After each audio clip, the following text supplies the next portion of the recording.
بیعت المسیح الخامس، قادیان دارالمان، اسیران راہ مولا، شہیدان احمدیت، نعرہ تکبیر۔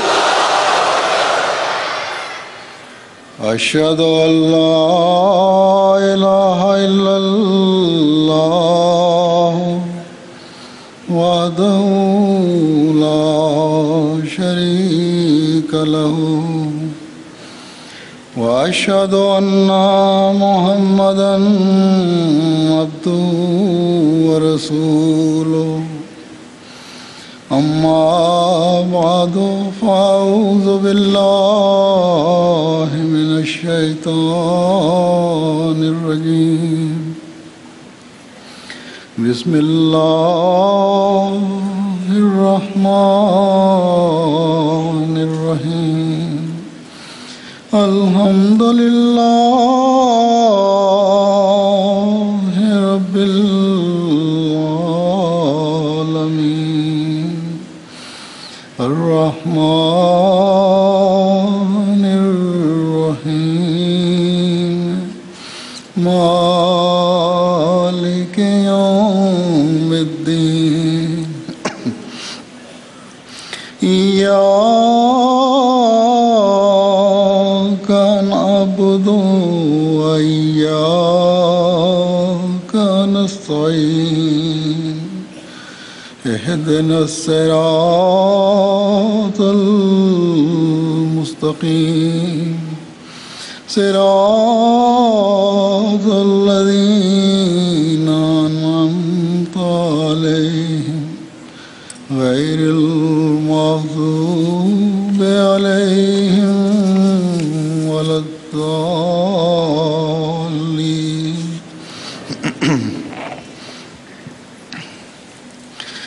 أذن للذين يقاتلون بأنهم ظلموا وإن الله على نصرهم لقدير۔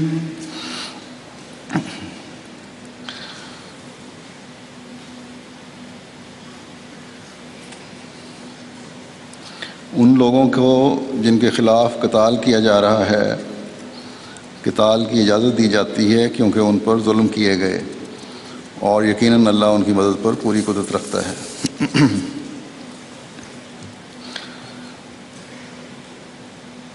حضرت صلی اللہ علیہ وسلم کی ذات پر اعتراض کرنے والے ایک یہ بھی اعتراض کرتے ہیں کہ آپ نے جنگوں کے ذریعے سے دوسروں کو زیر کر کے اسلام پھیلایا۔ حیرت ہوتی ہے ایسے لوگوں کی سوچ پر جو اس رحمت للعالمین اور محبت و امن کے شہزادے کے بارے میں ایسی باتیں کرتے ہیں، لیکن بعض متعصب مورخین جو تاریخ کے حقائق کو توڑ مروڑ کر پیش کرتے رہے اور اب تک کر رہے ہیں،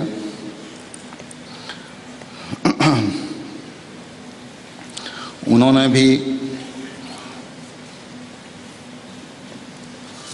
یہ تاریخ کو توڑ مروڑ کر پیش کیا جیسا کہ میں نے کہا، اور اپنوں نے بھی اپنی حرکتوں کی وجہ سے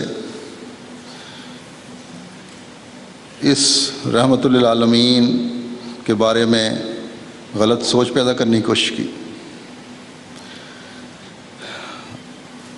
اللہ تعالیٰ نے قرآن کریم میں یقیناً آپ کو جنگ کی اجازت دی ہے، جیسا کہ اس آیت سے بھی ظاہر ہے جو میں نے تلاوت کی ہے، لیکن یہ اجازت مسلمانوں پر ظلم کی انتہا ہونے کے بعد ہوئی تھی، لیکن اس میں بھی بعض شرائط رکھی گئی تھیں کہ کس وجہ سے جنگ جائز ہے۔ حضرت مسیح موعود علیہ الصلوۃ والسلام اس بارے میں فرماتے ہیں کہ اسلام کی لڑائیاں 3 قسم سے باہر نہیں رہیں۔ نمبر 1 دفاعی طور پر، یعنی بطریق حفاظت خود اختیاری۔ 2 بطور سزا یعنی خون کے عوض میں خون، اور نمبر 3 بطور آزادی قائم کرنے کے، یعنی بغرض مزاحموں کی قوت توڑنے کے جو مسلمان ہونے پر قتل کرتے تھے۔ تو یہ تو تصور ہی غلط ہے اور قرآنی تعلیم کے خلاف ہے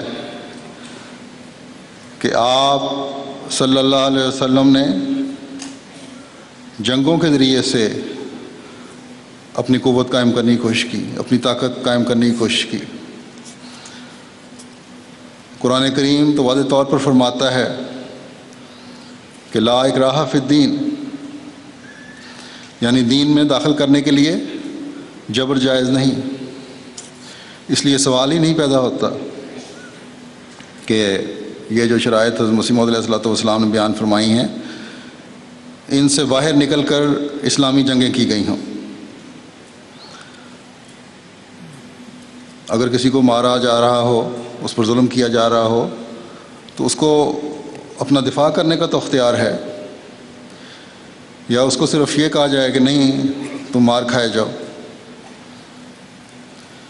مارا بھی کس بات پر جا رہا ہے اس کا اگلی آیت میں بھی ذکر ہے، سوائے اس کے ان کا کوئی قصور نہیں کہ وہ کہتے ہیں کہ ربنا اللہ،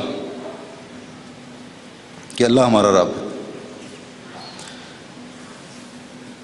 یہ فرعون صفت لوگ کہتے ہیں نہیں ہم تمہیں مارتے چلے جائیں گے، تم خاموش رہو۔ پھر جب حکومت مسلمانوں کی کسی حد تک قائم ہوئی تو اس حکومت کے خلاف جس نے بغاوت کی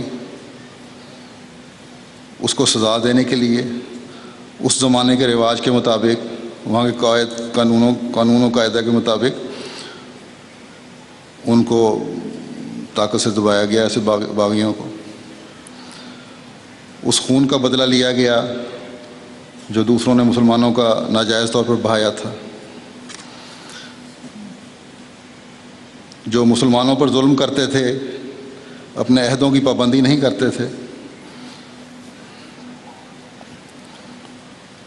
پھر ان سے ایسے لوگوں سے ان کی طاقت کم کرنے اور انہیں راہ راست پر لانے کے لیے سختی کی گئی۔ آج کل کی طاقتیں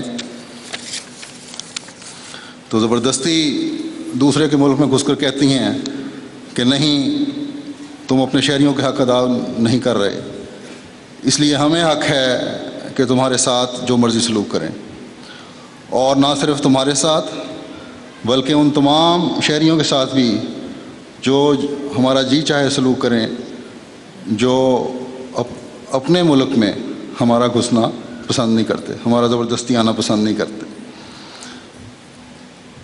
اس کو یہ لوگ مدد اور اعلیٰ اخلاق کا نام دیتے ہیں، لیکن حضرت صلی اللہ علیہ وسلم جنہوں نے بعض مجبوریوں کی وجہ سے جنگیں کی،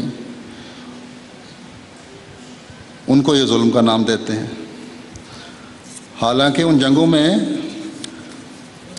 ضابطۂ اخلاق کے جو اعلیٰ معیار آپ نے قائم کیے وہ اس وقت کے نام نہاد تہذیب یافتہ دنیا کی سوچ سے بالا تھے۔ بہرحال آپ صلی اللہ علیہ وسلم کے جنگوں میں اسوہ اور وہ ہدایات جو جنگی لشکروں کو بھیجنے سے پہلے آپ صلی اللہ علیہ وسلم اپنے لشکر کو دیا کرتے تھے،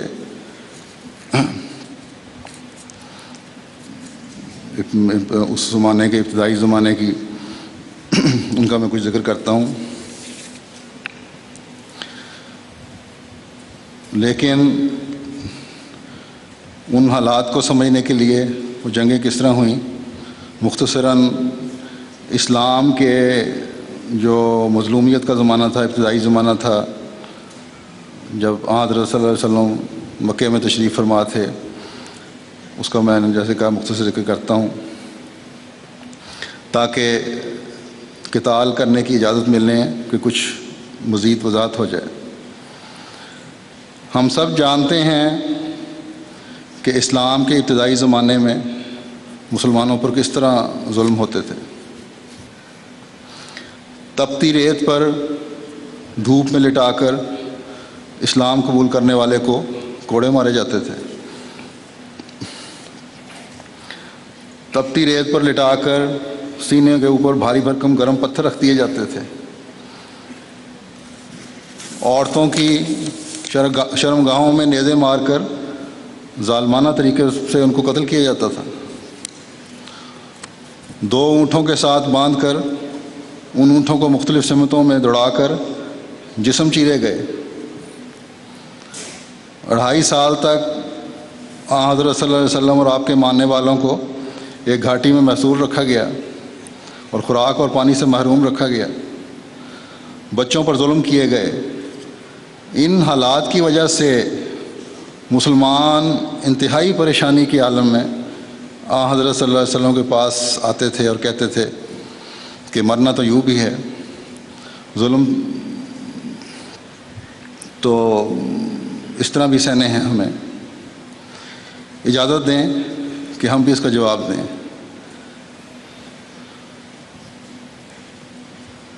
ان کو بھی کچھ نقصان پہنچائیں، ان کو بھی پتہ لگے کہ ظلم کے بدلے لیے جاتے ہیں۔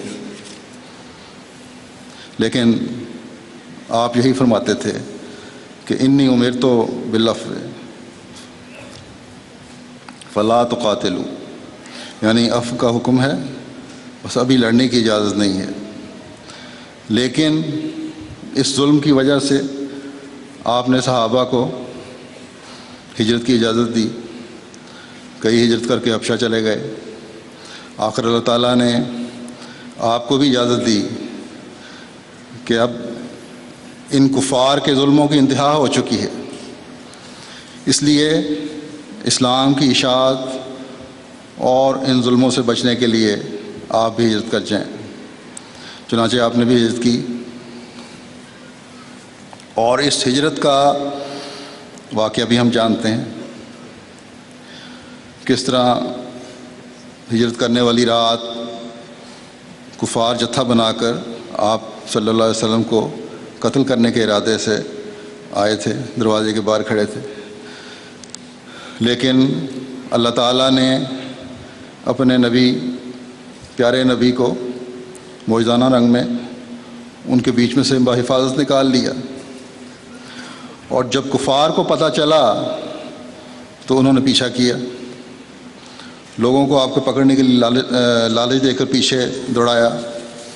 لیکن خدا تعالیٰ جس کے آپ سب سے زیادہ پیارے اور محبوب تھے، اس نے ہر خطرناک موقع پر آپ کی حفاظت فرمائی اور آپ بحفاظت مدینہ پہنچے۔ مدینہ آنے کے بعد کفار کا غیظ و غضب اور بھڑکا۔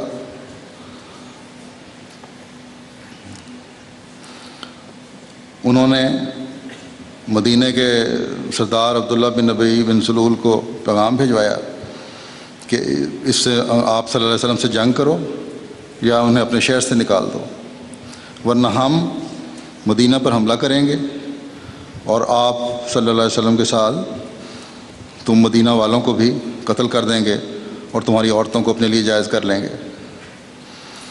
تو اس پس منظر میں کون کہہ سکتا ہے کہ آپ کو جنگوں کا شوق تھا اور آپ کو اپنی طاقت قائم کرنے کا شوق تھا، اور اس وجہ سے آپ نے اپنے زور بازو سے اسلام کو پھیلایا۔ لیکن جو حالات مسلمانوں پر گزرے اور مسلسل ہجرت کے بعد بھی جس طرح کفار نے مسلمانوں کو تنگ کیا اور جنگیں کیں، اگر کسی ایسے شخص کے ساتھ ہوتا جن کو خدا کا خوف نہ ہو، جن کو انسانی قدروں کا احساس نہ ہو، تو غلبہ پانے کے بعد ضرور پرانی باتوں کے بدلے لیتے۔ لیکن آپ نے ہر جنگ کے بعد، حتیٰ کہ فتح مکہ کے بعد بھی، جنگی ضابطہ اخلاق کی قدروں کو قائم فرمایا اور اپنے صحابہ میں رائج فرمایا ان کو بھی ان کا پابند کیا، جس سے آپ کے رحمت للعالمین اور انسانیت کے محسن ہونے پر روشنی پڑتی ہے۔ ان جنگوں کا حال ہم دیکھتے ہیں کہ کس طرح آپ نے رحمت و شفقت کے نمونے دکھائے۔ ایک روایت میں آتا ہے، حضرت عمر بن خطاب بیان فرماتے ہیں کہ جنگ بدر کے روز حضور صلی اللہ علیہ وسلم نے مشرکوں کی طرف دیکھا تو ان کی تعداد 1000 تھی اور آپ کے صحابہ کی تعداد 319 تھی۔ اس روایت میں یہ لکھا ہے، عموماً 313 کہا جاتا ہے، لیکن جو محتاط روایت کرنے والے ہیں وہ 310 سے کچھ اوپر کہتے ہیں۔ تو بہرحال آپ نے دیکھا ہے، یہ جائزہ لینے کے بعد حضور صلی اللہ علیہ وسلم قبلہ رو ہو گئے، پھر اپنے دونوں ہاتھ دعا کرتے ہوئے اپنے رب کے سامنے پھیلا دیے اور اپنے رب کو بار بار یہ عرض کرنے لگے کہ اللہم جزلی ما وعدتنی، اللہم آت ما وعدتنی، اللہم انکا ان تہلک ہذہ العصابۃ من اہل الاسلام لا توبت فی الارض۔ اے اللہ، جو وعدے تو نے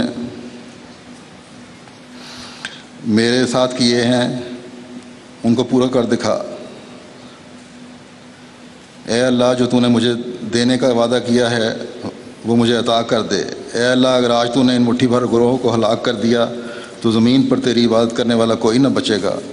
حضور اپنے مولا کو مخاطب کر کے قبلہ رو ہوئے، اپنے ہاتھ پھیلائے ہوئے اس وقت تک دعا کرتے رہے یہاں تک کہ آپ کے کندھوں سے آپ کی چادر گر گئی۔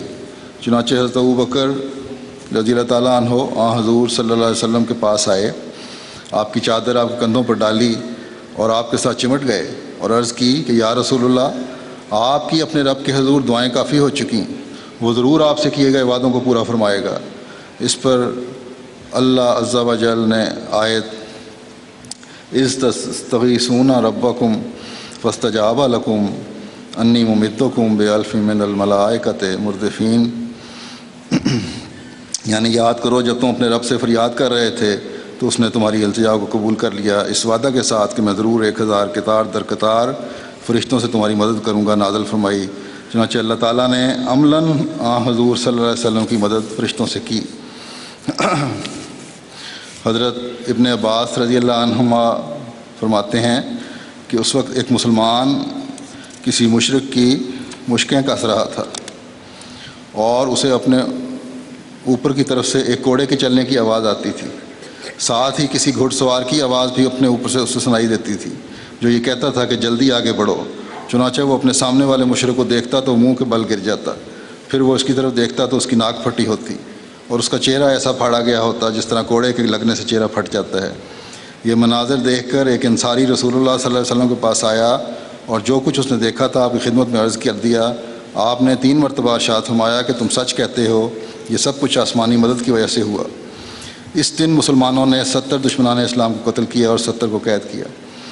راوی کہتے ہیں کہ جب مسلمانوں نے قیدیوں کو گرفتار کر لیا تو حضور صلی اللہ علیہ وسلم حضرت ابوبکر اور حضرت عمر رضی اللہ عنہما سے دریافت کیا حضور نے کہ کیا تمہاری ان قیدیوں کے بارے میں کیا رائے ہے، تمہاری ان قیدیوں کے بارے میں کیا رائے ہے؟ حضرت ابوبکر رضی اللہ عنہ نے عرض کی، اے اللہ کے نبی، یہ آپ کے چچا زاد اور قبیلے والے ہیں، میری رائے یہ ہے کہ آپ ان سے فدیہ لے کر چھوڑ دیں تاکہ ہمیں کفار کے مقابلے پر قوت حاصل ہو اور ممکن ہے کہ اللہ تعالیٰ ان کو اسلام قبول کرنے کی توفیق دے دے۔ پھر آپ نے حضرت عمر کو مخاطب کرتے ہوئے فرمایا، آپ کی کیا رائے ہے؟ انہوں نے کہا، میری رائے تو حضرت ابوبکر سے مختلف ہے، اگر آپ اجازت دیں تو ہم ان کی گردنیں اڑا دیں، اور حضرت علی کو اجازت دیں کہ وہ عقیل کی گردن اڑا دیں، اور مجھے فلاں فلاں کی گردن اڑانے کی اجازت دیں، کیونکہ یہ لوگ کفار کے امام اور ان کے بہادر سردار ہیں۔ حضرت عمر رضی اللہ عنہ کہتے ہیں کہ آپ نے حضرت ابوبکر کی رائے کو قبول فرمایا اور میری رائے کو قبول نہ فرمایا۔ تو یہ حصہ تھا جو آخری جو میں بتانا چاہتا تھا کہ جنگ کرنے والے جن کو جنگی جنون ہو وہ ایسی اس طرح رائے نہیں لیا کرتے، لیکن اس رائے کے بعد حضرت ابوبکر کی رائے کو قبول فرمایا آپ نے اور اس سے ظاہر ہوا کہ آپ کی یہ خواہش نہ تھی کہ میں ظلم کروں، اپنی طاقت کا اظہار کروں، بلکہ احسان کرنا چاہتے تھے۔ حالانکہ اس زمانے میں جنگی قیدیوں کو یا قتل کر دیا جاتا تھا یا غلام بنایا جاتا تھا، یہ رواج تھا، اس میں کوئی حرج بھی نہیں تھی۔ لیکن آپ نے فدیہ مقرر کر کے ہر ایک کو چھوڑ دیا، بلکہ یہاں تک کہ جو غریب تھے، فدیہ ادا نہیں کر سکتے تھے، ان کو بطور احسان کے ویسے ہی چھوڑ دیا، اور جو رقم نہیں دے سکتے تھے لیکن لکھنا پڑھنا جانتے تھے، ان کو 10 بچوں کو لکھنا پڑھنا سکھانے کی ذمہ داری ڈالی اور رہا کر دیا گیا۔ غرض اس مجسم رحمت نے ایسے ظالم لوگوں پر جو ظلم کی انتہا کرنے والے تھے، دستور سے ہٹ کر احسان فرمایا، اور اس کی قطعاً کوئی پرواہ نہ کی، یہ نہ سوچا کہ وہ ہمارے ساتھ کیا کرتے رہے ہیں۔ کیا جس کو جنگی جنون ہو اس سے ایسے اعلیٰ نمونے قائم ہوتے ہیں؟ آج کل کے تہذیب یافتہ جنگی قیدیوں سے کیا سلوک کرتے ہیں؟ ابھی کچھ عرصے پہلے کی بات ہے، ہم نے اخبارات اور ٹیلی ویژن پہ دیکھا عراق کے قیدیوں کے ساتھ ان تہذیب یافتہ لوگوں نے کیا سلوک کیا۔ اور یہ قیدی وہ تھے جو اسلام کے قیدی جنہوں نے حملہ کیا کسی کے گھر پہ اور اس گھر تک پہنچے حملہ کر کے، اور یہ قیدی جو بنایا گیا جن سے ظلم ہو رہا ہے آج کی دنیا میں، یہ قیدی وہ ہیں جو اپنے گھر میں بیٹھے ہوئے ہیں اور قیدی بنائے جا رہے ہیں۔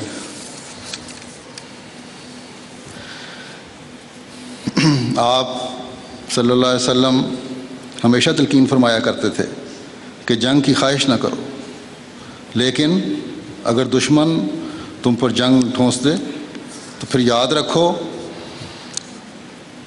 ایسے ظالم دشمن کو مارنا جہاد ہے۔ اس جہاد میں تم اللہ کی مرضی کے مطابق تم نے یا تو فتح پانی ہے یا اس کی راہ میں شہید ہو جانا ہے۔ میدان میں پھر بزدلی نہیں دکھانی۔ چنانچہ ایک روایت میں آتا ہے، حضرت عبداللہ بن ابی اوفا رضی اللہ عنہ سے مروی ہے کہ رسول اللہ صلی اللہ علیہ وسلم نے اپنی ایک جنگ کے دوران یہ فرمایا، اے لوگو، دشمن سے جنگ کی خواہش نہ کرو اور اللہ تعالیٰ سے عافیت طلب کرتے رہو، اور اگر تمہاری دشمن سے مٹھ بھیڑ ہو جائے تو ڈٹ کر مقابلہ کرو، اور یاد رکھو کہ جنت تلواروں کے سائے تلے ہے۔ پھر حضور صلی اللہ علیہ وسلم نے فرمایا، اے اللہ جو کتاب نازل کرنے والا ہے، حساب لینے والا ہے، لشکروں کو شکست دینے والا ہے، ان کو شکست دے اور ان کے خلاف ہماری مدد فرما۔ بس یہ ہے وہ نمونہ جو آپ صلی اللہ علیہ وسلم جنگوں میں خود بھی اختیار کرتے تھے اور صحابہ کو بھی اس کی نصیحت فرماتے تھے، اس کی تلقین فرماتے تھے۔ چنانچہ اللہ سے مدد مانگنے والی کے لیے دعا کا جو حال ہے وہ ہم جنگ بدر کے روایت میں سن چکے ہیں، کس درد سے آپ دعائیں کیا کرتے تھے جنگ میں۔ حضرت بریدہ سے روایت ہے کہ حضرت رسول اللہ صلی اللہ علیہ وسلم جب کسی شخص کو کسی سریہ کا امیر مقرر فرماتے تو اسے خصوصی طور پر خود اللہ کا تقوی اختیار کرنے کا ارشاد فرماتے، اور تقوی کا ادراک اور فہم تھا ان صحابہ کو، تقوی کیا چیز ہے، کتنا وسیع مضمون ہے، اور اپنے ساتھ مجاہدین کی خیر خواہی کا حکم دیتے اور فرماتے کہ اللہ کا نام لے کر جہاد کے لیے نکلو، جب جہاد میں جا رہے ہو تو اللہ کا نام لو، دعا کرو، اس سے مدد مانگو، اور ان لوگوں سے جنگ کرو جن لوگوں نے اللہ تعالیٰ کا انکار کیا ہے، جہاد کرو اور فساد نہ کرو۔ اس وقت تک جہاد ہے جب تک اگلا تمہارے ساتھ ہے، لیکن جب اگلا ہتھیار ڈال دے تو پھر قتل و غارت نہیں ہونی چاہیے، اور مسئلہ نہ کرو۔ اس زمانے میں رواج تھا ناک کان وغیرہ کاٹ دیا کرتے تھے مردوں کے، ناشوں کے، آپ نے کہا مسلح نہ کرو اور بچوں کو قتل نہ کرو، اور اگر کسی مشرک دشمن سے مقابلہ کرنا پڑے تو اسے 3 باتوں کی دعوت دو، پھر وہ ان تینوں میں سے جو بھی قبول کر لیں ان کی طرف سے قبول کر لو اور ان سے جنگ کرنے سے رک جاؤ۔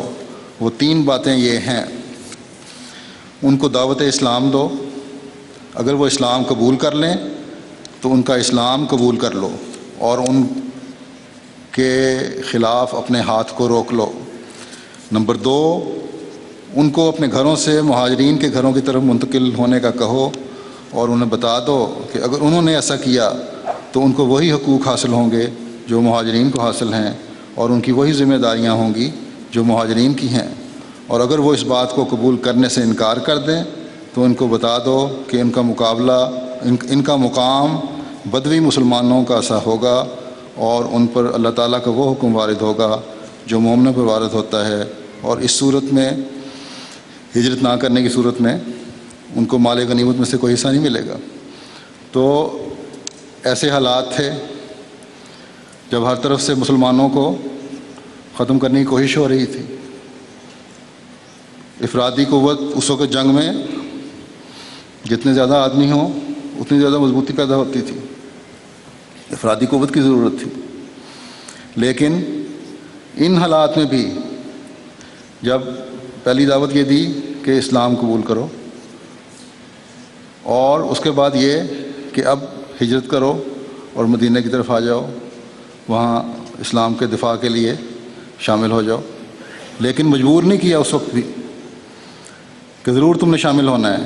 نئے نئے مومن اسلام لائے ہیں، ایمان کا معیار ابھی اتنا بلند نہیں ہوا، اس لیے ٹھیک ہے اگر اس طرح ہجرت کر کے نہیں آتے، ان تمام چیزوں میں حصہ نہیں لیتے یا ان منصوبوں میں حصہ نہیں لیتے جو اسلام کے پھیلانے کے لیے ہیں، تو پھر یا اسلام پر جو حملے کیے جا رہے ہیں اس کے دفاع میں حصہ نہیں لیتے، تو پھر یہ جو جنگوں کے بعد مال غنیمت ملتا ہے اس کو لینے کی بھی امید نہ کرو۔ ہاں، ایک عام مسلمان کی حیثیت سے رہو۔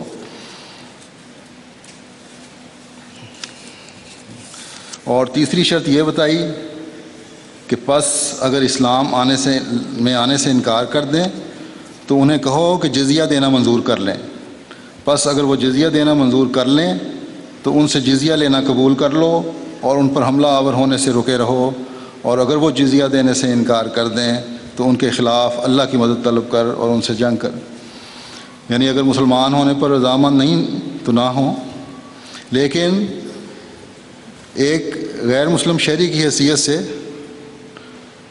ایسے شہری کی حیثیت سے جو اسلام کے پھیلانے میں مددگار نہیں ہے یا اسلام پر جو حملہ آور لوگ ہو رہے ہیں ان کے خلاف ان کے دفاع میں مسلمانوں کی مدد نہیں کرتا، تو پھر ان پہ تمہارا کچھ ٹیکس بھی لگتا ہے، وہ ٹیکس ادا کریں، پھر وہ واجب ٹیکس جو ہے۔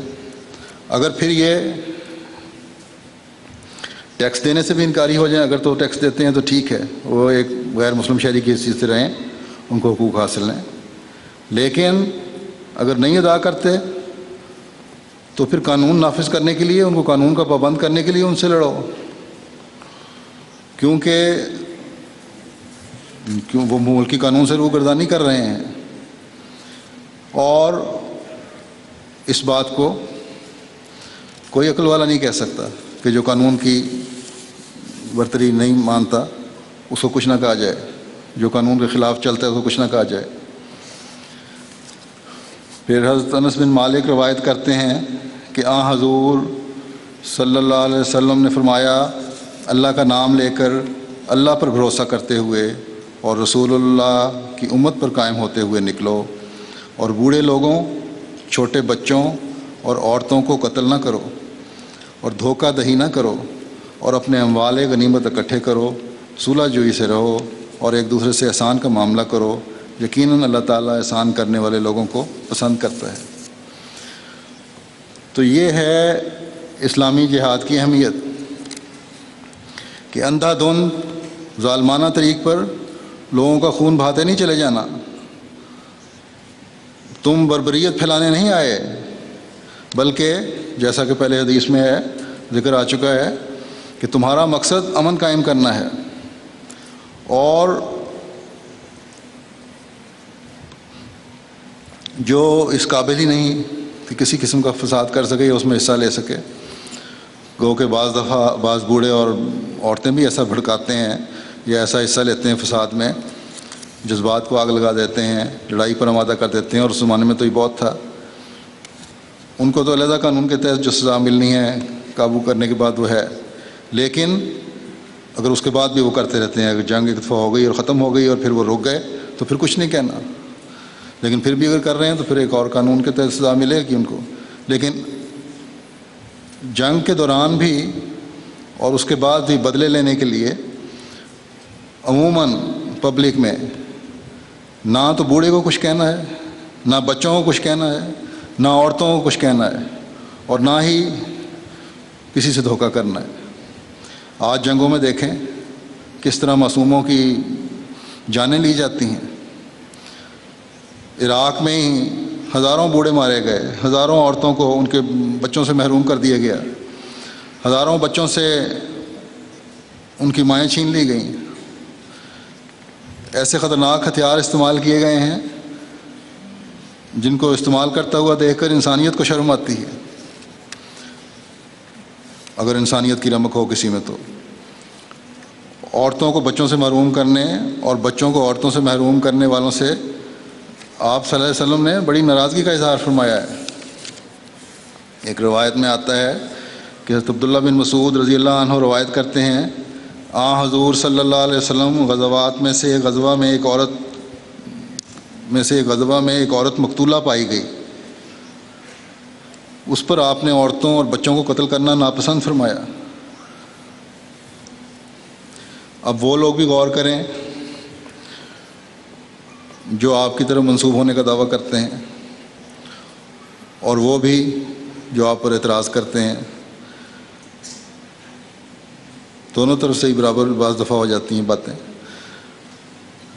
ہم احمدی ہیں، ہمیں تو ہمارا ایک معاشرہ ہی ایک اور ہے، ماحول ہی اور ہے، ہمیں تو اس بات کا پتہ نہیں لگتا، لیکن دوسرے مسلمانوں کی بھی بعضوں کی یہی سوچیں کہ اس محسن انسانیت اور رحمت للعالمین کے معیار کیا تھے. اب یہ لوگ دیکھیں کتنے معصوموں کو خود کش حملوں میں قتل کر دیتے ہیں، کتنے معصوم امن کے نام پر بلا امتیاز گولیوں کی بچھاڑ کا نشانہ بن جاتے ہیں. اور صرف یہی نہیں بلکہ آپ یہ بھی نہیں برداشت کرتے تھے کہ کوئی ماں بچے سے یا بچہ ماں سے کسی بھی صورت میں جدا کیا جائے. چنانچہ روایت میں آتا ہے، حضرت ابو ایوب انصاری رضی اللہ عنہ روایت کرتے ہیں کہ میں نے رسول اللہ صلی اللہ علیہ وسلم کو یہ فرماتے ہوئے سنا کہ جس نے ماں اور اس کے بچے میں جدائی ڈالی، اللہ تعالیٰ قیامت کے روز اس کے پیاروں میں جدائی ڈال دے گا. دیکھیں یہ نہیں ہے کہ فلاں مسلمان عورت میں، کسی میں بھی جس کا کسی سے کوئی تعلق بھی نہ ہو، یہ نہیں ہے کہ مسلمان ہو تو جائز ہے اور غیر مسلم ناجائز ہے، اور غیر مسلم ہو تو جائز ہو جاتا ہے جدائی ڈالنا. نہیں، بلکہ کوئی بھی ہو، ماں اور بچے میں جدائی ڈالنے والا اللہ تعالیٰ کی پکڑ میں ہوگا. اور پھر اس کا بھی یہی حال ہوگا کہ قیامت کے دن اس کے اور اس کے پیاروں کے درمیان اللہ تعالیٰ جدائی ڈال دے گا.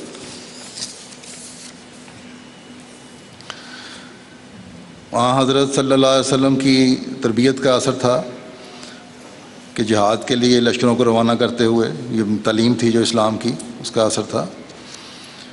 اور اسی تعلیم کی روشنی میں خلفاء بھی بعد میں حضرت صلی اللہ علیہ وسلم کے بعد انہی ہدایات سے نوازا کرتے تھے.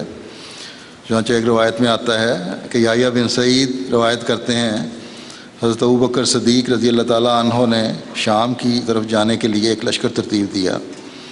پھر آپ یزید بن ابو سفیان کے ہمراہ چلتے ہوئے آئے. وہ ان 4 دستوں والے لشکر میں سے ایک کے امیر تھے. ایک کہنے والے کہتے ہیں کہ یزید نے حضرت ابوبکر کو عرض کی یا تو آپ سوار ہو جائیں یا پھر میں بھی سواری سے اترتا ہوں. اس پر حضرت ابوبکر نے کہا نہیں تم سوار رہو. باتیں ہوتی رہیں. آپ نے فرمایا میں اپنے قدموں کو اللہ تعالیٰ کی راہ میں اٹھنے والا قدم سمجھتا ہوں. پھر حضرت ابوبکر رضی اللہ تعالیٰ عنہ نے یزید بن ابو سفیان کو نصیحت کرتے ہوئے فرمایا تم کو کچھ ایسے لوگ ملیں گے جنہوں نے خود کو اللہ تعالیٰ کی خاطر محبوس کر رکھا ہوگا, راہب وغیرہ, ان کو اور ان کے اموال کو نہ چھیڑنا, اور یہ جو گرجوں وغیرہ میں رہتے ہیں وہاں نہیں جانا. پھر فرمایا کہ 10 باتوں کی میں تمہیں تاکید کرتا ہوں. کسی عورت کو قتل نہیں کرنا, کسی بچے کو قتل نہیں کرنا, کسی بہت بوڑھے شخص کو قتل نہیں کرنا, پھلدار پودے کو نہیں کاٹنا, آباد زمین کو برباد نہیں کرنا, فصلیں نہیں اجاڑنی, بکری یا اونٹ کی کونچیں نہیں کاٹنی سوائے اس کے کہ تم نے ان کو ذبح کر کے کھانا ہو, کھجوروں کو نہیں جلانا اور نہ انہیں پھاڑنا ہے, دھوکہ بازی نہیں کرنی اور نہ ہی بزدلی کا مظاہرہ کرنا ہے. تو یہ ہیں جنگی جنونی کا نام دیے جانے والوں کے جنگی ضابطۂ اخلاق کے معیار. کیا اس کے مطابق یہ نام نہاد امن کے علمبردار عمل کرتے ہیں؟ بس اسلام اور آن حضرت صلی اللہ علیہ وسلم پر الزام لگانے سے پہلے اپنے گریبانوں میں ان کو جھانکنا چاہیے. جہاں تک آپ احتیاط فرمایا کرتے تھے کہ ایک جنگ میں دشمن کی بکریاں ہاتھ آ گئیں تو صحابہ نے کچھ ذبح کر کے ان کو پکانا شروع کر دیا. حضرت صلی اللہ علیہ وسلم نے فرمایا یہ کہاں سے آیا ہے گوشت؟ تو پتہ لگا کہ ان بکریوں کا یہ دشمن کی قابو کی گئی ہیں. تو آپ نے ہنڈیاں الٹوا دیں ساری کہ یہ ناجائز اور حرام ہے اور مسلمان کو حرام کھانا کی اجازت نہیں ہے. آج کل تو کسی کے ہاتھ میں کچھ آ جائے تو بلا روک ٹوک اس کو استعمال کر لیتے ہیں. آپ جنگ قتل و غارت کری کے لیے نہیں کرتے تھے. یہ جنگ خون بہانے کے لیے نہیں تھی, یہ قتال خون بہانے کے لیے نہیں تھا, بلکہ یہ تو جہاد تھا ظالم کے ظلم کے خلاف. یہ تو جہاد تھا مظلوم کو ظلم سے بچانے کے لیے. یہ جہاد تھا انسانی قدریں بحال کرنے کے لیے. یہ جہاد تھا اللہ تعالیٰ کی توحید قائم کرنے کے لیے. چنانچہ حدیث میں آتا ہے کہ حضرت عائشہ رضی اللہ تعالیٰ عنہ روایت کرتی ہیں کہ غزوہ بدر کے موقع پر ایک شخص ملا جو جرأت و بہادری میں بہت مشہور تھا. حضرت صلی اللہ علیہ وسلم کے صحابہ بھی اس کو دیکھ کر بہت خوش ہوئے. اس شخص نے عرض کی کہ میں آپ کے ماتحت اور آپ کے ساتھ ہو کر لڑنا چاہتا ہوں. حضرت صلی اللہ علیہ وسلم نے دریافت فرمایا اس سے کہ کیا وہ مسلمان ہے, اللہ اور رسول کو ماننے والا ہے؟ اس نے عرض کیا نہیں. آپ نے فرمایا کہ واپس چلے جاؤ, میں جہاد فی سبیل اللہ میں کسی مشرک کو شامل نہیں کرنا چاہتا. یہ سن کر وہ چلا گیا, لیکن کچھ فاصلے پر جا کر آگے جا کے پھر ملا, پھر جنگ میں شامل ہونے کی اجازت چاہی. حضور صلی اللہ علیہ وسلم نے پھر پہلے والا جواب دیا اس سے پوچھنے کے بعد. پھر وہ واپس چلا گیا. پھر تیسری دفعہ ایک اور مقام پر آگے جا کر ملا, پھر یہی درخواست کی. آپ نے فرمایا کیا تم مسلمان ہوتے ہو؟ اس نے کلمہ پڑھا تو حضور صلی اللہ علیہ وسلم نے فرمایا ٹھیک ہے, اب تم ہمارے ساتھ چل سکتے ہو.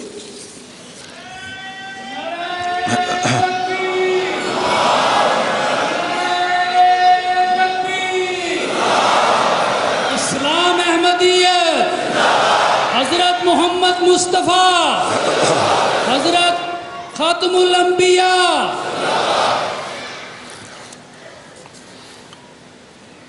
تو اگر آپ کا مقصد صرف جنگیں کرنا تھا اور اپنی بڑائی ثابت کرنا تھا یا اپنی حکومت قائم کرنا تھا, تو پھر تو ایک دنیا دار آدمی کی طرح آپ کو خوش ہونا چاہیے تھا. لیکن آپ کی غیرت نے یہ برداشت نہ کیا کہ ایک مشرک سے میں اس کام کے لیے مدد لوں جو میں خالصتاً خدائے واحد کے نام پر کر رہا ہوں. تو یہ تھا آپ کا اسوہ کہ افرادی قوت کی ضرورت ہے. دشمن انتہائی طاقتور اور اسلحہ سے لیس ہے. مسلمانوں کے پاس ساز و سامان نہیں ہے. تلواریں بھی چند ایک ہیں اور لکڑی کی ہیں. سواریاں نہیں ہیں. اس حالت میں ایک مدد مل رہی ہے، لیکن اس سے انکاری ہیں کہ نہیں، تم کیونکہ مسلمان نہیں ہو اور یہ مسلمانوں اور کافروں کی جنگ ہے، اس لیے تم شامل نہیں ہو سکتے. جنہوں نے جنگیں کرنی ہو، جن کا مقصد صرف جنگ کرنا ہو، مقصد ہی صرف قتل و غارت گری ہو،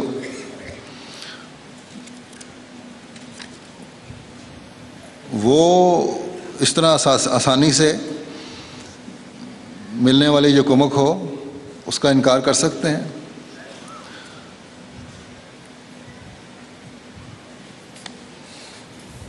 وہ تو نہ ایسی بے سر و سامان قسم کی فوج رکھتے ہیں، نہ ایسی فوجوں کے ساتھ جنگ کے لیے نکلتے ہیں. نبی کریم صلی اللہ علیہ وسلم تو جیسا کہ ذکر آ چکا ہے جنگ سے بچنے کی دعا کیا کرتے تھے، لیکن جب ایک دفعہ وقت آ جائے تو پھر اور مجبور کر دیا جائے جنگ کرنے پر، تو پھر مومن کی یہ شان نہیں، پھر خدائے واحد کے ماننے والوں کی یہ شان نہیں کہ ڈر کر رہیں. پھر جو کچھ بھی میسر ہے اس کے ساتھ خدا تعالیٰ کے لیے قربانی دینے کے لیے تیار ہو جائیں. عام طور پر اس زمانے میں بہت رواج تھا کہ دشمن کی لاشوں کے ساتھ بڑا حد تک امیز سلوک کیا جاتا تھا، بڑا توہین امیز سلوک کیا جاتا تھا. بچے جیسا کہ میں نے کہا ناک کان وغیرہ کاٹ دیے جاتے تھے. اس زمانے میں بھی لاش کی عزت نہیں کی جاتی اس طرح مخالف دشمنوں کی. اگر لاشیں دفنائی بھی جاتی ہیں تو اس نیت سے اکثر ہوتی ہیں کہ یہ بیماریاں نہ پھیل جائیں، کہیں جو حملہ آور فوج ہے اس کے فوجی بیمار نہ ہونے لگ جائیں. لاش کی عزت کے لیے لاشیں نہیں دفنائی جاتی، لیکن آپ نے کیا اعلیٰ معیار قائم کیے. ایک روایت میں آتا ہے ابن اسحاق بن مخزوم بن یقظہ کے حوالے سے نوفل بن عبداللہ بن مغیرہ کے بارے میں بیان کرتے ہیں کہ جنگ خندق میں بنی مخزوم نے رسول اللہ صلی اللہ علیہ وسلم سے نوفل بن عبداللہ کی لاش معاوضہ دیتے ہوئے مانگی. قتل ہو کے وہاں خندق میں گر گیا تھا وہ. تو نوفل خندق پھاندتے ہوئے خندق میں جا گرا تھا اور قتل کر دیا گیا، اور اس کی لاش مسلمانوں کے قبضہ میں تھی. حضرت صلی اللہ علیہ وسلم نے فرمایا ہمیں نہ تو اس کی لاش چاہیے اور نہ ہی اس لاش کی قیمت کی ہمیں ضرورت ہے. پھر حضور صلی اللہ علیہ وسلم نے دشمنوں اور نوفل کی لاش کے درمیان راہ چھوڑ دی تاکہ دشمن اپنے ساتھی کی لاش لے جائیں. مردے سے فائدہ اٹھانا یا اس کو ذلیل کرنا نعش کو، یہ مقصد نہیں تھا. لڑائی تو ایک زندہ شخص کے ساتھ تھی، جب تک اس میں جان تھی، جب تک وہ حملہ آور تھا، اور جب وہ مر گیا تو اس مردے سے تو لڑائی نہیں تھی. تو یہ تھے معیار جو آپ نے قائم فرمائے. پھر عام طور پر جنگوں میں جب دشمن ہتھیار ڈال دے تو پھر بھی ہیلے بہانے سے اسے نقصان پہنچانے کی کوشش کی جاتی ہے. اس زمانے میں بھی ہوتا ہے، سیز فائر ہو جاتی ہے، پھر بھی چھوٹی موٹی فائرنگ ہوتی رہتی ہیں. تو پرانے زمانے میں کیونکہ تیر و تلوار کی جنگ تھی، ہر شخص کی اپنی مہارت کی وجہ سے ایک اہمیت تھی، تو اس لیے زیادہ سے زیادہ جانی نقصان پہنچانے کی کوشش کی جاتی تھی. لیکن ایسی جنگ کی حالت میں اگر کوئی ہتھیار ڈال دے یا ایسا اظہار کر دے جس سے جنگ بند کرنے کا پتہ لگتا ہو، تو آپ کا ارشاد تھا کہ پھر جنگ نہیں کرنی، پھر اسے کچھ نہیں کہنا.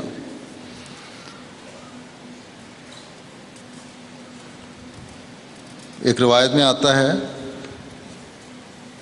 کہ اسامہ بن زید سے روایت یہ ہے کہ ہمیں حضرت رسول اللہ صلی اللہ علیہ وسلم نے حرقات قبائل کی طرف ایک سریے پر روانہ کیا. انہیں حملہ کی خبر ہو گئی اور وہ بھاگ گئے. ہم نے ان میں سے ایک شخص کو جا لیا. جب ہم نے اسے گھیر لیا تو اس نے لا الہ الا اللہ پڑھ لیا. ہم نے اس کے باوجود اسے مارتے مارتے قتل کر دیا. اور روایت میں آتا ہے آپ نے فرمایا تھا جو جنگ ختم کر جائیں اور جگہ چھوڑ کے دوڑ جائیں ان کے پیچھے بھی نہیں جانا تم نے. تو کجا یہ کہ ایک آدمی نہ صرف جنگ نہیں کر رہا بلکہ لا الہ الا اللہ کلمہ پڑھ رہا ہے, تو کہتے ہیں ہم نے اس کو قتل کر دیا. پھر جب ہم واپس آئے تو اس امر کا ذکر نبی کریم صلی اللہ علیہ وسلم سے کیا. آپ نے فرمایا قیامت کے روز تمہیں اس کلمہ توحید کے مقابل پر کون بچانے والا ہوگا؟ میں نے عرض کی یا رسول اللہ اس نے تو کلمہ توحید اسلحے کے ڈر سے پڑھا تھا. آپ نے فرمایا تو انہیں اس کا دل پھاڑ کے کیوں نہ دیکھ لیا کہ کیا اس نے خوف کے باعث کلمہ توحید پڑھا تھا؟ راوی کہتے ہیں کہ حضور صلی اللہ علیہ وسلم بار بار یہ فرماتے رہے کہ قیامت کے دن لا الہ الا اللہ کے مقابل پر تیرا کون مددگار ہوگا. اور حضور صلی اللہ علیہ وسلم نے اس میں اس قدر تکرار کیا کہ میں نے چاہا کہ کاش میں نے اس دن سے پہلے اسلام قبول ہی نہ کیا ہوتا. تو دیکھیں کیا نمونے ہیں. کلمہ پڑھنے والے کے دل میں جو کچھ بھی ہو. آپ تو اس بات کا حکم دیا کرتے تھے کہ اگر کوئی ہتھیار بھی ڈال دے تو لڑائی نہیں کرنی. تو کجا یہ کہ جیسے میں نے کہا دشمن ہتھیار ڈالنے کے ساتھ ہی کلمہ بھی پڑھ رہا ہو, پھر اس کو قتل کرنا کتنا بڑا گناہ ہے, اس کا تصور بھی نہیں کیا جا سکتا. آج کل بعض مسلمان کہلانے والے اس نصیحت کو بھولے ہوئے ہیں. پاکستان میں, بنگلہ دیش میں, انڈونیشیا میں, ملائیشیا میں خدا کے نام پر ان کلمہ کو احمدیوں کو قتل کرتے ہیں. یہ قتل کرنے کی کوشش کی جاتی ہے. کچھ ہوش کریں. آپ صلی اللہ علیہ وسلم نے تو جنگ کی حالت میں بھی ایسے قتل پر اس درد کا اظہار فرمایا تھا. تم لوگ جو آج کل کے ایسے بد فطرت مسلمان کہلانے والے ہیں,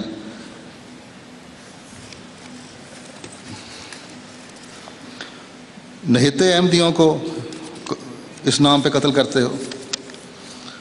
کچھ ہوش کرنی چاہیے. تمہارا بھی اس دن کیا حشر ہوگا جس دن کلمہ بھی اور خدا کا رسول بھی تمہارے خلاف گواہی دے رہا ہوگا. عوام الناس کو بھڑکانے والے کچھ ہوش کریں. ان مولویوں کے پیچھے عوام پڑ گئے ہیں, ان کو ہی کم از کم عقل کرنی چاہیے کہ کن لوگوں کے پیچھے پڑے ہوئے ہیں اور اس کے پیچھے پڑھ کے کیسی حرکتیں کر رہے ہیں. جیسا کہ پہلے بیان ہو چکا ہے, آپ جنگ کو پسند نہیں کرتے تھے, لیکن جب دشمن نے زبردستی جنگ پر مجبور کیا تو ایمان کا تقاضا ہے کہ آپ پیچھے نہیں ہٹنا, بلکہ جیسا کہ میں نے کہا یا خدا کی راہ میں جان دے دینی ہے یا دشمن کو شکست دینی ہے. تو آپ سب سے زیادہ ایسی حالت میں جرأت و بہادری کے نمونے دکھایا کرتے تھے. صرف یہی نہیں کہ صحابہ کو کہتے تھے کہ تم نے یہ کرنا ہے. چنانچہ روایت میں آتا ہے غزوہ احد کے اگلے دن جب رسول کریم صلی اللہ علیہ وسلم اپنے صحابہ کے ہمراہ مدینے پہنچ چکے تھے تو رسول کریم صلی اللہ علیہ وسلم کو یہ اطلاع ملی کہ کفار مکہ دوبارہ مدینے پر حملہ آور ہونے کی تیاری کر رہے ہیں, کیونکہ بعض قریش ایک دوسرے کو یہ تانے دے رہے تھے کہ نہ تو تم نے محمد صلی اللہ علیہ وسلم کو قتل کیا نعوذ باللہ, اور نہ مسلمان عورتوں کو لونڈیاں بنایا, اور نہ ان کے مال و متاع پر قبضہ کیا. اس پر رسول کریم صلی اللہ علیہ وسلم نے ان کے تعاقب کا فیصلہ فرمایا. حضور صلی اللہ علیہ وسلم نے اس بات کا اعلان کروایا کہ ہم دشمن کا تعاقب کریں گے, اور اس تعاقب کے لیے میرے ساتھ صرف وہ صحابہ شامل ہوں گے جو گزشتہ روز غزوہ احد میں شامل ہوئے تھے. تھکے ہوئے, زخمی, مجبور لوگ تھے, لیکن آن صلی اللہ علیہ وسلم نے فرمایا نہیں. اب یہ اس جرأت کا مظاہرہ یہی ہے کہ انہی لوگوں کو لے کے جایا جائے. خود بھی بہادری کا پیکر تھے, صحابہ کو بہادر بنانا ہے, لیکن جب دشمن نے خوفزدہ ہو کر واپس مڑنا چاہا اور واپس مڑ گیا تو پھر بغیر کچھ کہے آپ بھی واپس آ گئے. کہ جنگ کرنا مقصد تو نہیں تھا،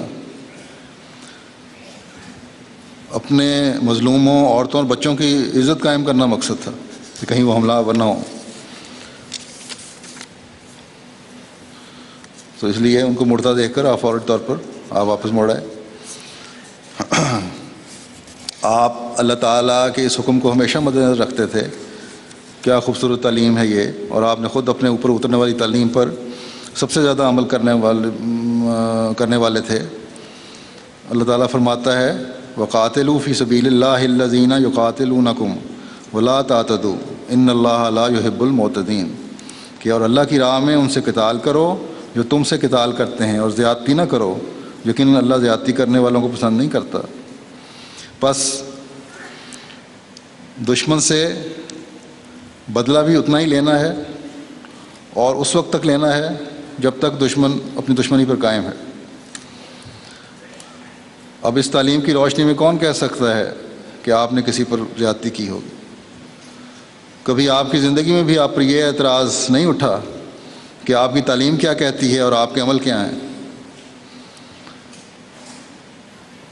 اللہ تعالیٰ نے بھی گواہی دی کہ آپ خلق عظیم پر قائم ہیں اور قرآن کریم کے تمام اخلاق پر قائم ہیں.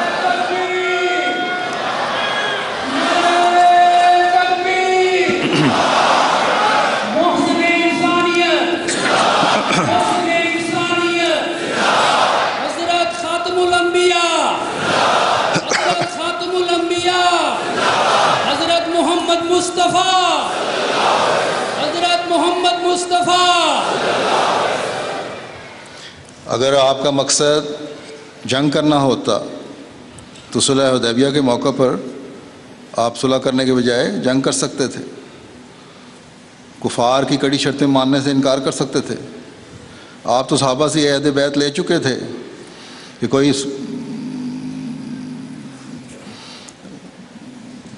کہ ہر صورت میں ہم اپنی جانیں قربان کر دیں گے. اور یہ کوئی نہیں کہہ سکتا کہ صحابہ شاید اس وقت پھر جاتے. صحابہ کا نمونے سامنے تھے کہ صحابہ تو قربانی کے اعلیٰ معیار قائم کیا کرتے تھے، لیکن کیونکہ آپ صلح جو تھے، آپ نہیں چاہتے تھے کہ خانہ کعبہ کے قریب جنگ ہو، اس لیے آپ نے معاہدہ کیا. آپ تو صرف اس لیے گئے تھے کہ مقصد یہ تھا کہ طواف کرنا ہے، صرف عبادت کرنی ہے. اس لیے آپ نے خانہ کعبہ کے تقدس کو مقدم رکھتے ہوئے بظاہر ایسی شرطیں بھی مانی جن سے کفار کا ہاتھ اوپر رہتا تھا. صحابہ سخت بے چین تھے اس معاہدے سے، اپنے ہوش و حواس کھو بیٹھے تھے، یہاں تک کہ جب آپ صلی اللہ علیہ وسلم نے 3 دفعہ وہاں اعلان کیا کہ اپنے جانور ذبح کر دو، قربانی کر دو، تو کسی نے کوئی جواب نہیں دیا، کوئی حرکت میں نہیں آیا. آخر حضرت صلی اللہ علیہ وسلم نے جب خود اپنی جانور قربانی کی تو اس وقت صحابہ کی آنکھیں کھلیں اور فوری طور پر اٹھے اور قربانیاں شروع کی. لیکن اس وقت بھی جذبات کی ایسی حالت تھی، ایسی کیفیت تھی کہ جب ایک دوسرے کے سر کے بار کہتے ہیں مونڈتے تھے تو اس ایسی حالت میں ہوتے تھے، لگتا تھا غلطی سے ایک دوسرے کی گردنیں نہ کاٹ دیں.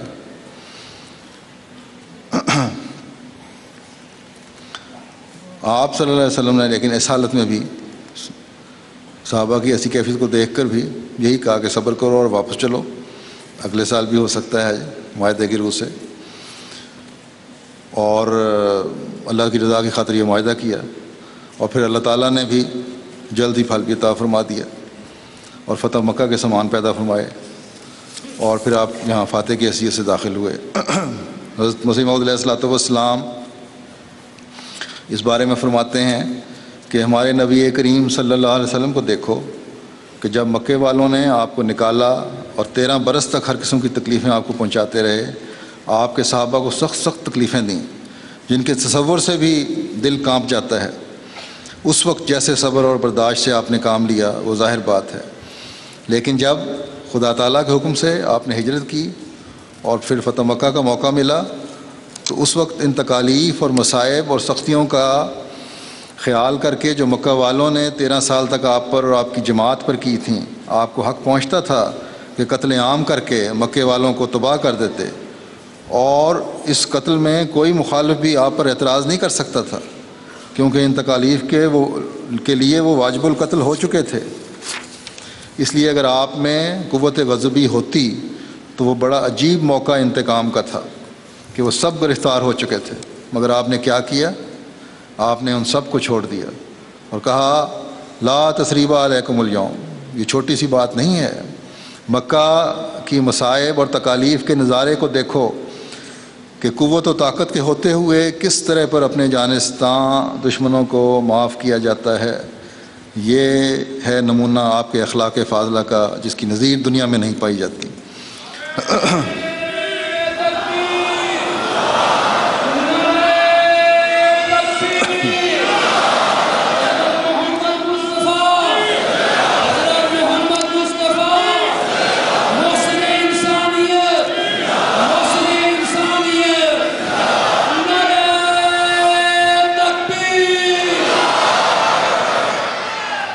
تو جیسا کہ حضرت مسیح علیہ السلام نے فرمایا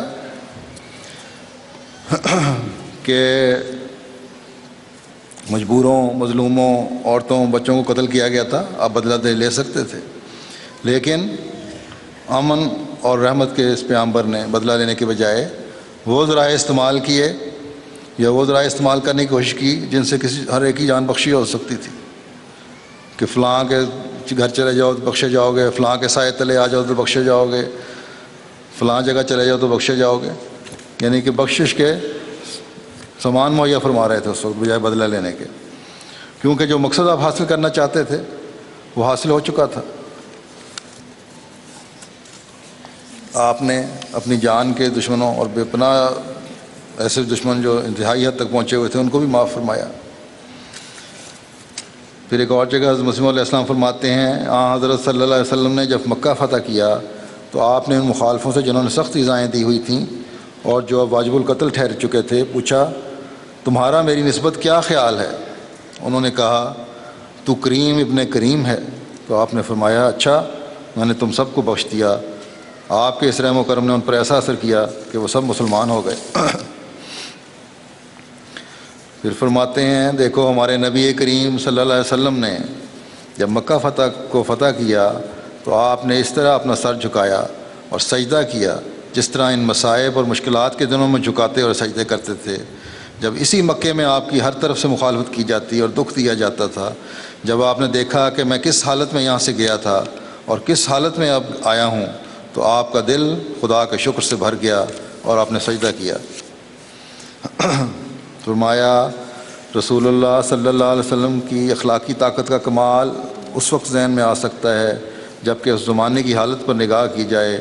مخالفوں نے آپ کو اور آپ کے متبعین کو جس قدر تکالیف پہنچائیں اور اس کے مقابل آپ نے ایسی حالت میں جب کہ آپ کو پورا اقتدار اور اختیار حاصل تھا ان سے جو کچھ سلوک کیا وہ آپ کی علو شان کو ظاہر کرتا ہے۔ ابو جہل اور اس کے دوسرے رفیقوں نے کون سی تکلیف تھی جو آپ کے جانثار خادموں کو نہیں دی؟ غریب مسلمان عورتوں کو اونٹوں سے باندھ کر مخالف جہاد میں دوڑایا اور وہ چیری جاتی تھیں محض اس گناہ پر کہ وہ لا الہ الا اللہ کی کیوں قائل ہوئیں، مگر آپ نے اس کے مقابل صبر و برداشت سے کام لیا اور جب کہ مکہ فتح ہوا تو لا تثریب علیکم اليوم کہہ کر معاف فرمایا۔ یہ کس قدر اخلاقی کمال ہے جو کسی دوسرے نبی میں نہیں پایا جاتا۔ اللہم صلی علی محمد وعلی آل محمد۔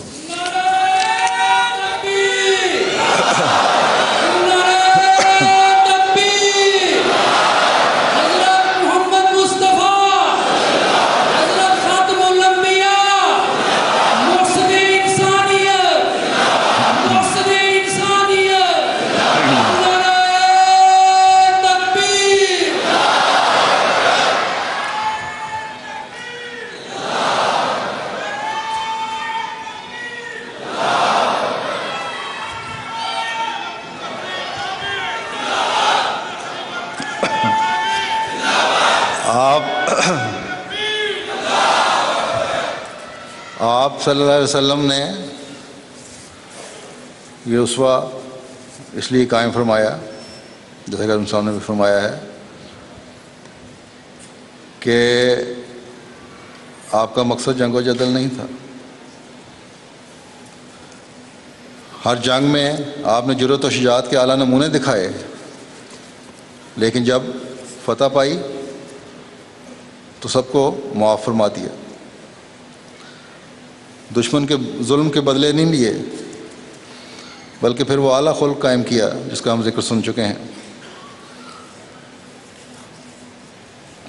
کیونکہ جیسا کہ میں نے پہلے کہا، آپ کا مقصد قتال کرنا یا خون بہانا نہیں تھا، لوگوں کی جانیں لینا نہیں تھا، آپ کا تو جہاد تھا مقصد۔ جیسا کہ میں نے کہا ہے، یہ جہاد تھا مظلوموں کو ظالموں سے نجات دلانے کے لیے، ظالموں کو ظلم سے روکنے کے لیے، مظلوموں کی عزت قائم کرنے کے لیے، اس زمانے میں اور اس زمانے میں بھی۔ حضرت صلی اللہ علیہ وسلم کی پیش گوئی کے مطابق مسیح و مہدی کے آنے کے بعد وہ تلوار کا جہاد تو ختم ہو گیا ہے، سختیوں کا جواب تو ہم نے سختی سے نہیں دینا، گولی کا جواب ہم نے گولی سے نہیں دینا، لیکن جو جہاد ہم نے کرنا ہے، جیسا کہ حضرت صلی اللہ علیہ وسلم نے خود فرمایا تھا کہ جہاد اصغر سے جہاد اکبر کی طرف جاؤ، اس جہاد اکبر کے دروازے تو کھلے ہیں۔ بس آج ہر احمدی یہ جہاد کرے کہ اس نے اپنے نفس کو پاک کرنا ہے۔ حضرت مسیح موعود علیہ الصلوۃ والسلام کی خواہش اور تعلیم کے مطابق معاشرے میں حسن و احسان کے نمونے قائم کرنے ہیں، ایک دوسرے کے حقوق ادا کرنے کے لیے جہاد کرنا ہے، مظلوموں کو ظلم سے بچانے کے لیے جہاد کرنا ہے۔ آج کل کا انسان جو لہو و لعب میں، کھیل کود میں، فتنہ و فساد میں پڑا ہوا ہے، اس کو اس سے نکالنے کے لیے جہاد کرنا ہے، نہ کہ خود اس میں ڈوب جانا ہے۔ اللہ تعالیٰ کی توحید قائم کرنے کے لیے جہاد کرنا ہے، اللہ تعالیٰ کے پیغام کو دنیا کے کونے کونے میں پہنچانے کے لیے جہاد کرنا ہے، اس ملک کے ہر فرد تک احمدیت کا پیغام پہنچانے کے لیے جہاد کرنا ہے، اس ملک میں مسجدوں کی تعمیر کے لیے مالی قربانیوں کے ساتھ جہاد کرنا ہے۔ جب یہ جہاد آپ کر رہے ہوں گے تو ہر طرف انشاءاللہ تعالیٰ وہی فضا پھر پیدا ہو جائے گی جو حضرت صلی اللہ علیہ وسلم پیدا کرنا چاہتے تھے، جس کے پیدا کرنے کے لیے آپ مبعوث ہوئے تھے۔ اللہ تعالیٰ آپ سب کو اس کی توفیق عطا فرمائے۔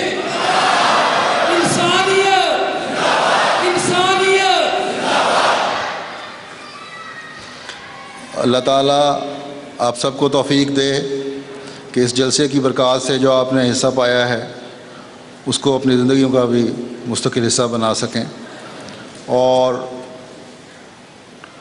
یہاں سے واپس جانے کے بعد بھی آپ میں جو پاک تبدیلیاں پیدا ہوئی ہیں وہ ہمیشہ قائم رہنے والی تبدیلیاں ہوں، جن نیک باتوں کی آپ کو عادت پڑ چکی ہے وہ آپ کی زندگیوں میں جاری رہنے والی نیکیاں ہوں، اور یہ بھی عہد کریں کہ اب آپ نے احمدیت کے پیغام کو ملک کے کونے کونے میں پھیلانا ہے، اور اس کے لیے معین ایک پروگرام بنائیں اور باہر نکلیں اور ہر جگہ تک اس پیغام کو لے کر دنیا میں امن و آشتی کی فضا پیدا کریں۔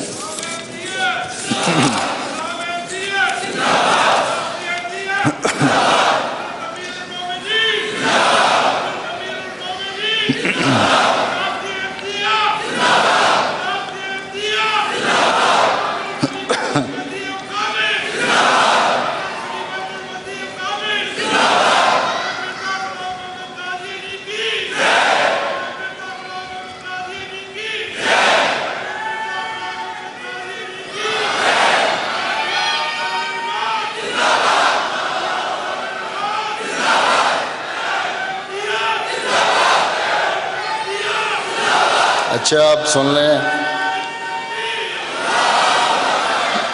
یہ جو جلسے کی حاضری ہے، مردانہ حاضری ہے 14,504 اور مستورات کی ہے بچوں وغیرہ کے سمیت 15,998، اس طرح کل تعداد 30,502 حاضری ہے استفاق. گزشتہ سال کتنے تھے؟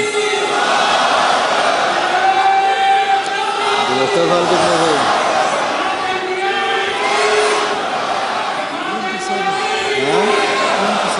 لاسٹ ایئر کا 27.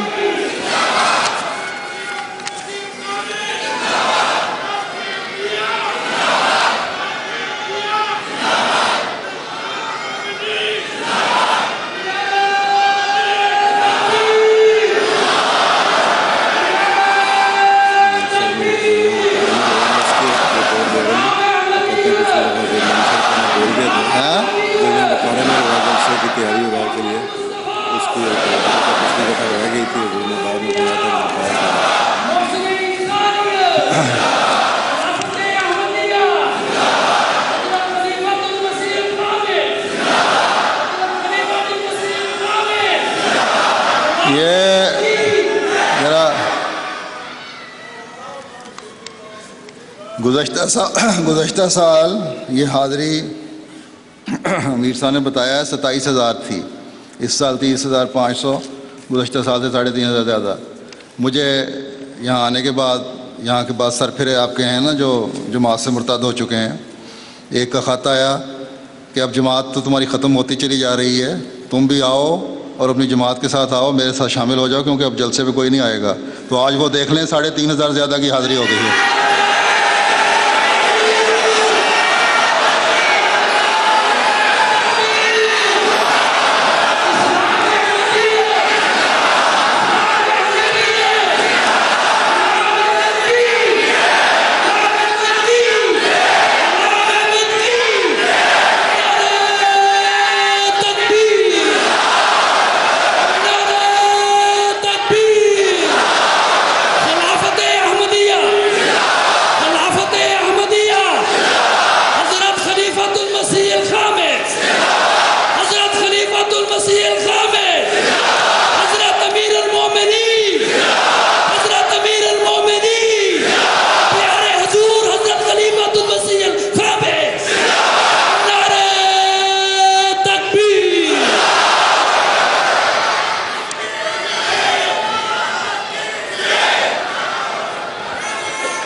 اچھا, یہ ایک اور کچھ قواعد بتا دوں میں. یہاں 3 ہفتے تک جو وقف عارضی ہوتا رہا 150 دام وغیرہ نے کیا, اس کا میرا خیال ہے بعد میں ذکر ہو جائے گا تفصیلی رپورٹ کے ساتھ. اب دعا کر لیں.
آمین. السلام علیکم.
السلام علیکم ورحمۃ اللہ وبرکاتہ. السلام علیکم ورحمۃ اللہ وبرکاتہ. السلام علیکم.